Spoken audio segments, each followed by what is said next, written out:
Do you have any concerns about trading a 23-year-old and a 29-year-old and a top 10 pick for KD at Nope. this point? Nope, not at all. Let's bring in a Cronkite ASU alum, and he's wearing the forks up hat right now. A TV reporter out in Houston. We got Chance Johnson in the building. Chance, how you doing, man? Hey guys, thanks for having me on. I'm great, man. I'm excited. It's a lot of fun things happening around Houston, including one of the greatest players to ever touch a basketball will be wearing a Rockets uniform. I'm really excited about it, and but everything's going well over here, man. Yeah, I could tell by the smile on your face you're excited. Where were you when the news came down? You know what's funny? I was at church. Yeah. So I was at church, and I usually go to 8 o'clock service. It just so happened this time I decided to go to 11, and so I'm in church, and like we're praising God, and sure enough, my phone dings. I'm like, wait a minute, sorry, 1 second, and so but I had to log back in, of course, for because priorities. But it was a kind of a wild morning, indeed, for sure. That Shams bomb hit like a gift from above. That's great. Prayers were Absolutely. answered. Well, at least for Rockets fans, that's for sure. Yeah. Chance, a lot of the reception here to the trade has obviously been pretty negative, fairly underwhelming from the Sun side of things. On the Rocket side of things, how has the reception been in terms of what the Rockets had to give up to get an all-time great who, fits really well with what the Rockets have in terms of being a top defense, needing a little bit of that offense? Well, to put into perspective about how Rockets fans feel, I've seen pretty much every highlight of Kevin Durant. Wearing whether it's the Suns uniform, Nets, even back to the Thunder, because fans here haven't seen offensive talent like that, of course, since a guy who was wearing a beard, had one, and that was in James Harden. And so, especially when you add him into a mix of a team that just won 50 games, that just was second in the Western Conference and took a Golden State experienced Warriors team to 7 games and was right there and gotten so close, and to now have a guy like Kevin Durant be inserted into this organization and only had to give up Jalen Green, who a lot of fans were cool off of. They were like, you know what, Suns, you can have him, and Dillon Brooks in the number 10 pick. The reception here has been pretty excited as they continue to build to what they believe is a contending team in the West. Chance, needless to say, especially coming off of a severely underwhelming playoff showing, his first showing, Jalen Green Mhm. hasn't been spoken about in the highest of regards from Suns fans, kind of from the outside looking in perspective. Sure. But I feel like I'm probably on the contrary on that. I see the potential Sure. and opportunity with him. New context, new teammate in Devin Booker in particular, new offense with Jordan Ott as well. What have been your thoughts of Jalen Green in the career best season that he had last season comprehensively? And where do you kind of see his growth taking him as he wears a Phoenix Suns jersey? Yeah, I'm with you on that. I'm probably higher on Jalen Green than I think a lot of Rockets fans are, just because the talent, it just jumps off the page, man. And you see it night in and night out.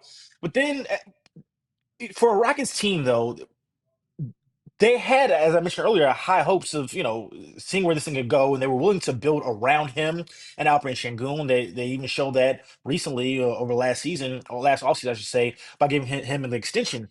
But with them getting close, in the playoffs, in that game 7 game series, and him being essentially a no show, I think for most people they agree it was time to move on, especially with at least how they were using him here in Houston, with him being the primary focal point of their offense. And so, listen, I've seen a lot of growth from Jalen Green, and especially we were able to see that once Ime Udoka took over. And to me, the biggest area of growth that I noticed is when his shots wasn't falling, which can happen at times, and that's the thing about Jalen Green. The highs are high, but the lows they're just as loud. When the shots weren't falling under Ime Udoka and the growth that I saw, he was still competing on the defensive end. I thought that was really important. But at the end of the day, when it came down to it, and it was a small sample size in the postseason, they needed more from him. And he admitted after game 2, he had a 38-point explosion where the Rockets they tied the series up in game 2, 1-1.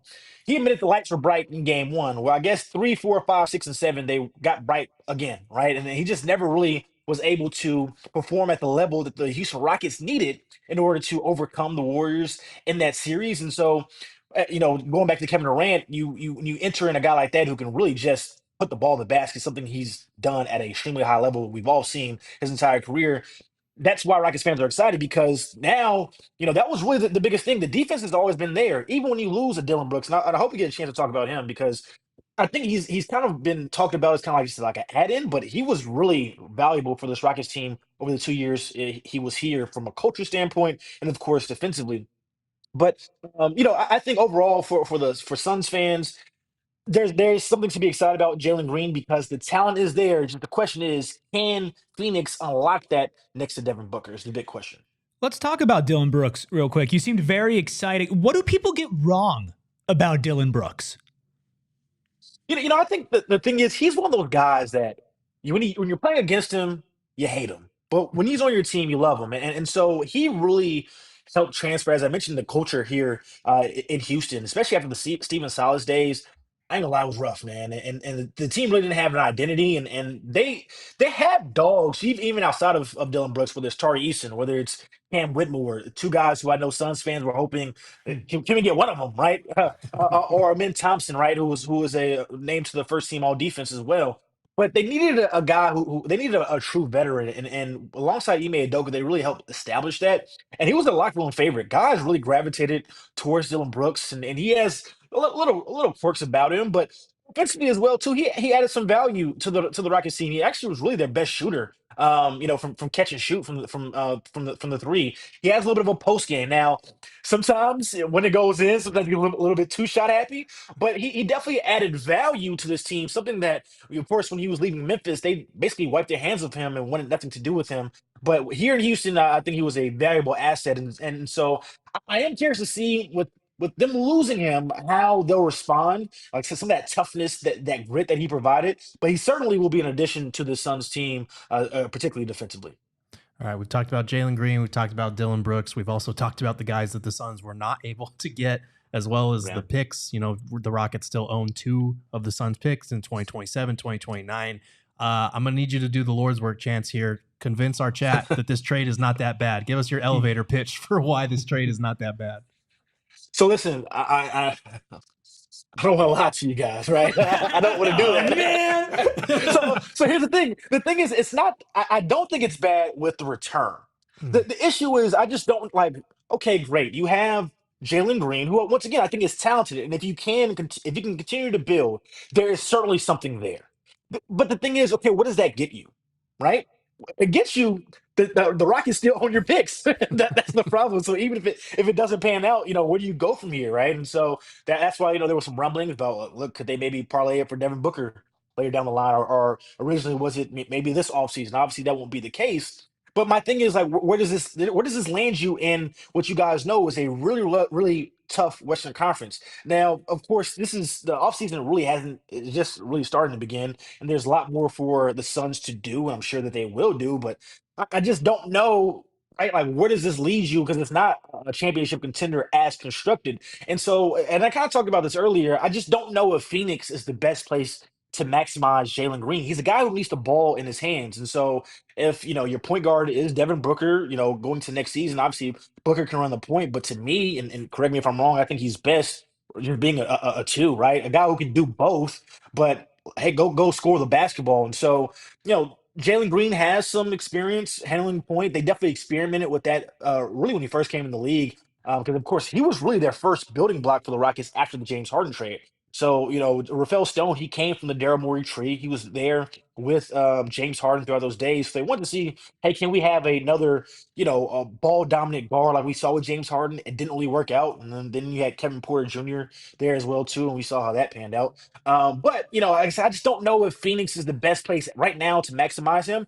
I will say Jalen Green played his best basketball when LP wasn't on the floor. When the floor spacing was a lot more open. That's when he was having those. If you remember last year in 2024, his March there, where he was like the Western Conference Player of the Month, right? There's swings where he's averaged 28 points a game on high efficiency. Maybe that might be your best case scenario. The question is, can he be consistent with it? And my concern is, if the team is, let's just say, mid, will the defensive effort go down as well when you don't have Ime Udoka pushing you? Where Ime would bench you a lot of times, right? Like they tried to make it work with Jalen offensively, and they try to have him on the floor late in games, even if he didn't have it going. But if he stopped playing hard, he would sit him. Same thing with LP, right? We saw that. And so my concern is if that culture is not in place, and we'll see under the new head coach who's there, what will ultimately end up happening with Jalen Green? Can you guys maximize that potential? And that's a question that we'll have to see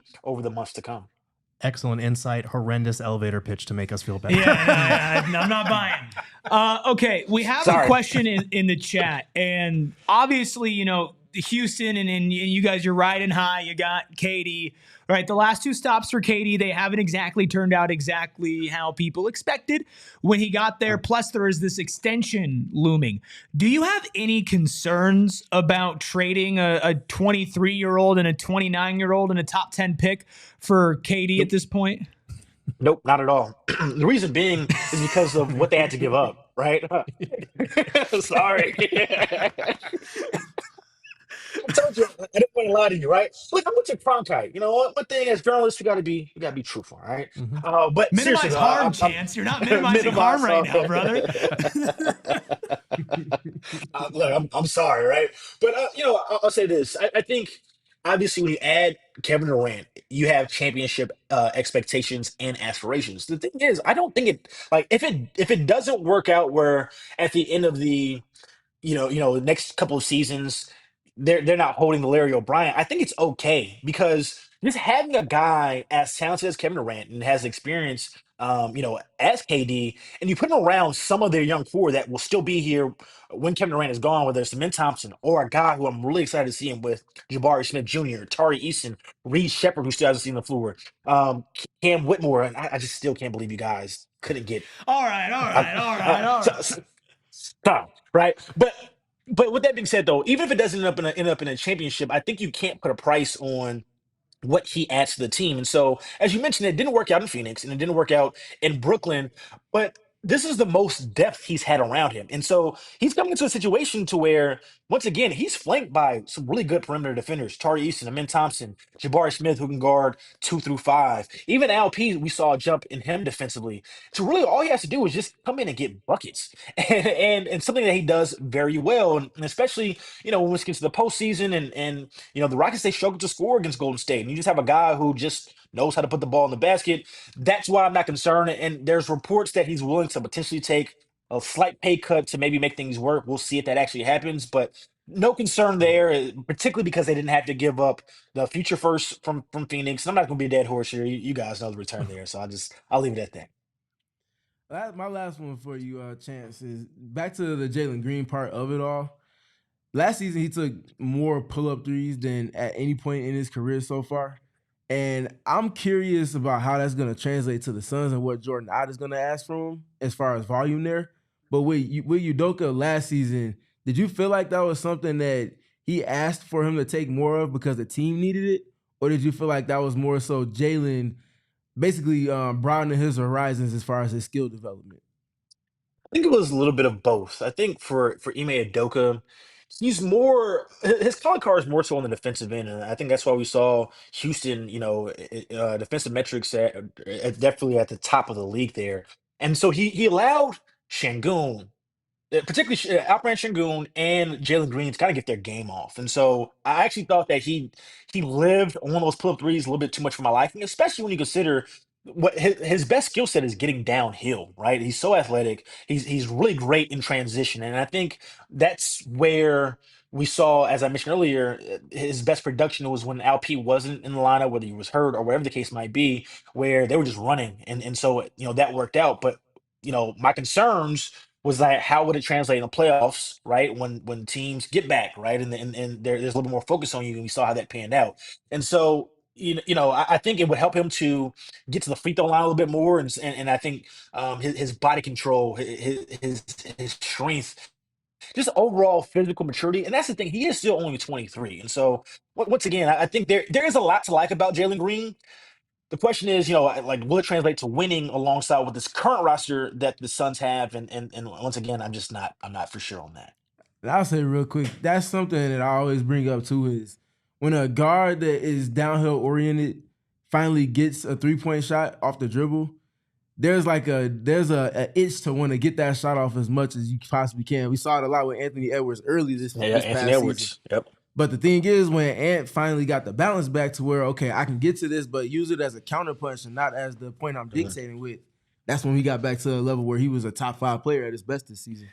Chance, there are a lot of people in the chat who want to know where they can find you so that they could talk crap if KD doesn't work out in Houston. You want to let the people know where they can find you? Yeah, absolutely. So I am on Twitter and TikTok, which actually I'm making a little bit more of a push, especially on content on TikTok at Chancellor TV. And before you guys kill me, remember, I am a Sun Devil. Unless you're a Arizona Wildcats fan, then you know we know you guys are natural born haters. Chancellor TV. Ooh, trade. Ooh, Oh, Porzingis. Boston, Atlanta, and Brooklyn. wow. Kristaps Ooh, Porzingis. what is it? I Wow. couldn't see it fully. So It's Porzingis and a to- second round pick to the Hawks, Terrence Mann and the number 22 pick to the Nets, and George Niang and a second rounder to the Celtics. So the Celtics traded Porzingis for Niang and a second rounder. Ooh, They want to save that is money. interesting. That is interesting. that's nasty. Jaylen Brown next, maybe Derek White. And actually, Derek White is a name who has been kind of linked to the Rockets, potentially as another Don't guy you who could have enough? help fill out this roster. Aren't you come on? Can't you just be satisfied? You haven't you done enough, Chance? You got Kevin Durant, and you didn't have to give up anybody. You don't need Derek White too. That's why what he said is right. When you don't allow a team to get Kevin Durant for just that, because now they have opportunity fault. in thought. They have I didn't do opportunity, at least in prospect, with Eason and they're more set thing I up to wanna make another move if they want to. I will just say Absolutely. if the Rockets end up with Amen Thompson and Derek White to go with their defense, Come on. Ooh, child. Come on. Ooh, child. One more thing I do want to add really quickly. You also have to remember how this thing happened, right? Because they traded, they got the picks from Phoenix by swapping with the Nets, by giving the Nets their picks back from the James Harden trade. So it was Rafael Stone banking and praying on the downfall of the Phoenix Suns, and sure enough, he got it. And here we are today. So we start and blame end with Rafael Stone, praying, not which me. is something that I'm going to need to do a lot of over the next couple of years. Chance, appreciate you, man. Good to catch up, even if it stung a little bit. Wishing you personally the best of luck in Houston. The team, not so much at this point, but we do appreciate you taking some time out of your day to join us over here. Absolutely. Thanks for having me on, guys. Appreciate I it. appreciate it. That is Chance Johnson. You can find him at Chancellor TV on Twitter and on TikTok. We all silly like the mayor.